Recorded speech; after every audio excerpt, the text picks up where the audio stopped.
नमस्कार, मैं अंजलि मिश्रा। स्वागत है आप सभी का दो न्यूज में। आपको बता दें कि इस वक्त एक बयान की चर्चा हर जगह हो रही है और इस बयान को लेकर एआईएमआईएम के नेताओं में बौखलाहट भी बहुत ज्यादा देखने के लिए मिल रही है। दरअसल हैदराबाद में मुकाबला ओवैसी वर्सेस माधवी लता है और ऐसे में माधवी लता के चुनाव प्रचार के दौरान उनको समर्थन देने के लिए बीजेपी की एक और नेता नवनीत राणा जो है पहुंची और इस दौरान नवनीत राणा ने असदुद्दीन ओवैसी के छोटे भाई के बयान को लेकर यहां पर तंज कसा और उन्होंने कहा कि ये कहते हैं कि 15 मिनट के लिए पुलिस हटा दो। मैं कहती हूं 15 मिनट नहीं 15 सेकंड के लिए पुलिस हटाने की बात करो और ये पता भी नहीं चलेगा कि कौन कहां से आया और कहां गया।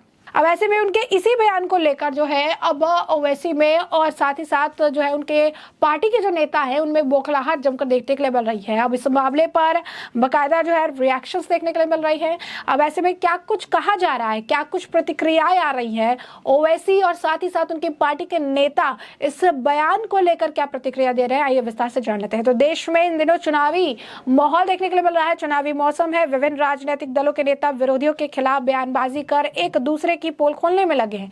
इसी बीच भाजपा के नेता नवनीत राणा ने 15 सेकंड वाले बयान को लेकर, जैसा कि मैंने आपको बताया कि विवाद खड़ा हो रहा है, राणा ने ओवैसी भाइयों को लेकर यह बयान दिया था और बयान पर अब एआईएम के प्रमुख असदुद्दीन ओवैसी का रिएक्शन देखने को मिला। जैसा कि आपने सुना, यहाँ पर साफ तौर पर ओवैसी जो है ये कह रही है कि 15 सेकंड की क्या जरूरत है। मैं तो कहता हूँ मोदी जी को कि इन्हें 15 सेकंड नहीं, इन्हें 1 घंटे भी दे दो। मैं बस देखना चाहता हूँ कि इनके अंदर कोई इंसानियत बची भी है कि नहीं। आखिर कौन इनसे डरा हुआ है? हम तो हमेशा से तैयार है। अगर हमारे लिए कोई इस तरीके से खुलेआम हमें चेतावनी देता है या कहता है तो हम बोलेंगे कि हम तैयार है। प्रधानमंत्री भी तुम्हारा है, आरएसएस भी तुम्हारी है, हर चीज तुम्हारा है, तो जो करना है करो। तुम्हें आखिर रोक कौन रहा है? हमें बताओ कि कहां आना है, हम वहां आएंगे, जो करना है करेंगे। तो अब देखिए कि लगातार जो है धमकी भरा लहजा जो है दोनों तरफ से देखने के लिए मिल रहा है। कहीं ना कहीं अब वो वैसे इस मामले को लेकर काफी ज्यादा बौखलाए हुए भी नजर आ रही हैं, किस तरीके से जो है बयान दे रही हैं, चीजें कह रही हैं। अब ये सारे बयान की शुरुआत जो है भाजपा प्रत्याशी माधवी लता के समर्थन में एक जनसभा के दौरान हुई थी, जहां पर नवनीत राणा ने एआईएमआईएम प्रमुख और हैदराबाद सांसद असदुद्दीन ओवैसी और उनके भाई पर जमकर निशाना साधा था। क्या कहा था नवनीत राणा ने, एक बार आप खुद सुनिए।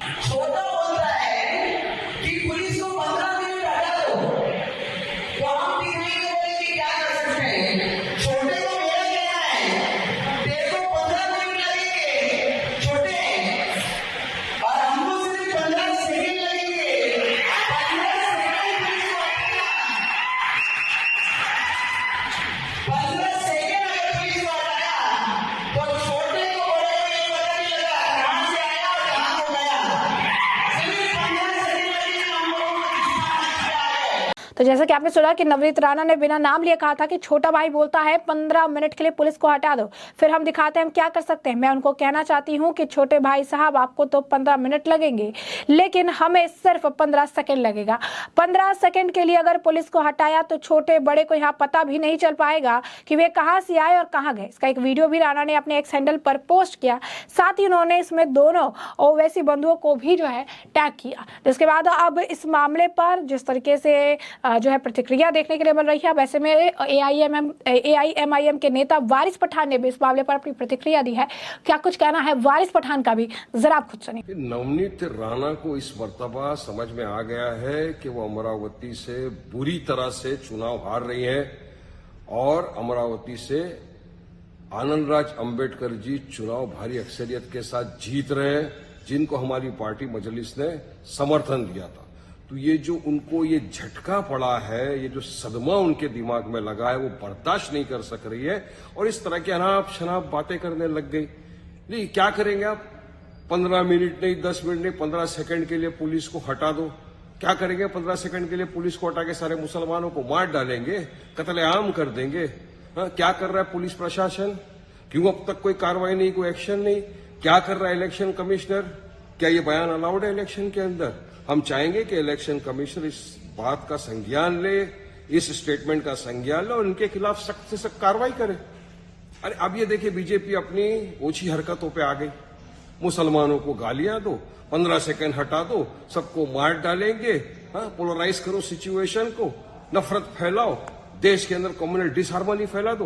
बस यही इनकी मंशा रह गई है, क्योंकि इनको पता चल गया है बीजेपी को कि अब की बार 200-250 पार करना भी मुश्किल हो चुका है इनके लिए। अगर ये अल्फाज जो इन्होंने कहा 15 सेकंड पुलिस हटा दो, ये अल्फाज वारिस पठान अगर बोलता तो अब तक तो आसमान टूट पड़ता, मेरे खिलाफ एफआईआर हो जाते, मुझे जेलों में डाल दिया जाता। मगर अब क्यों सब खामोश बैठे हैं?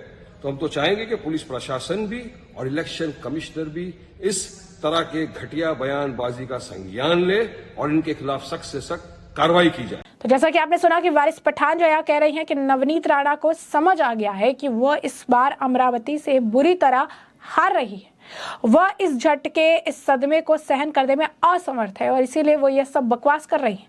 उन्होंने आगे कहा कि अगर पुलिस को 15 सेकंड के लिए हटा दिया जाए तो आप क्या करेंगे? सभी मुस्लिमों को मार डालेंगे? पुलिस प्रशासन क्या कर रहा है? अब तक कोई कार्रवाई क्यों नहीं की गई? चुनाव आयोग को क्या हो रहा है? क्या चुनाव में ऐसे बयानों की अनुमति है? हम चाहेंगे कि चुनाव आयुक्त इस बयान पर संज्ञान ले और कड़ी कार्रवाई करे। उन्होंने कहा कि भाजपा अपनी ओछी हरकत पर उतर आया है, उसे एहसास हो गया है कि इस बार उनके लिए 200-250 सीटें पार करना मुश्किल है।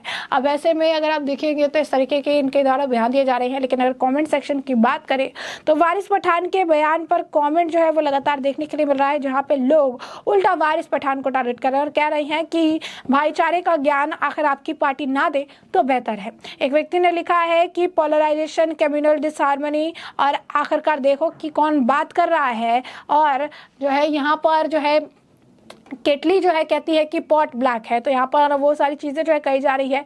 उसके बाद कुछ लोग ये कह रही है कि AIMIM को तो कोई राइट ही नहीं है, कोई उनके पास अधिकार ही नहीं है कि दूसरे पार्टी के लीडर्स को वो कम्युनल बोले, क्योंकि उनकी खुद की पार्टी जो है इसी उनका जो अस्तित्व है वो कम्युनलिज्म पर ही बेस्ड है। तो अगर कहीं ना कहीं देखेंगे तो आप लोग मजाक भी उड़ा रही हैं उनका और कह रही हैं कि AIMIM के मुंह से ये बातें अच्छी नहीं लगती है, जहाँ पर वो शांति की बात कर रहे हो या फिर इस तरीके से कह रही हो कि इस तरीके का बयान नहीं देना चाहिए, क्योंकि इसकी शुरुआत ही इनके बयान से हुई थी। अकबरुद्दीन जो हैं ओवैसी के भाई, उनके बयान से ही ये जो है इसकी शुरुआत हुई थी, जहाँ पर उन्होंने कहा था कि 15 मिनट के लिए हटा दो पुलिस, अब दिखाते हैं कि क्या कर सकते हैं। काफ़ी ज़्यादा भड़काऊ बयान जो है इनके द्वारा दिए जाते थे। अब ऐसे में साफ तौर पर हैदराबाद में अगर आप कहेंगे माधवी लता ओवैसी के लिए एक टफ कंपटीशन बताई जा रही है। माधवी लता जो है लगातार अगर आप कहेंगे मजबूती से खड़ी है और हैदराबाद में ओवैसी को बराबर की टक्कर देती हुई नजर आ रही है। अब ये देखना दिलचस्प होगा कि इस चुनावी रण में हैदराबाद की सीट जो है वो किसकी तरफ जाती है। माधवी लता क्या ओवैसी को वहां से अगर आप कहेंगे कि हराने में जो है सफल होती है, या फिर ओवैसी एक बार फिर अपना क्रिमिनल कार्ड खेल पाते हैं। तो ऐसे में इस समय आपको रखेंगे अपडेटेड। फिलहाल के लिए हमने आपको ये जो पूरा मामला है ये बड़े विस्तार से बताया कि पूरा मामला क्या है। इस मामले पर अब आपकी भी जो राय हो हमें कमेंट सेक्शन में कमेंट करके जरूर से जरूर साझा करिएगा। धन्यवाद।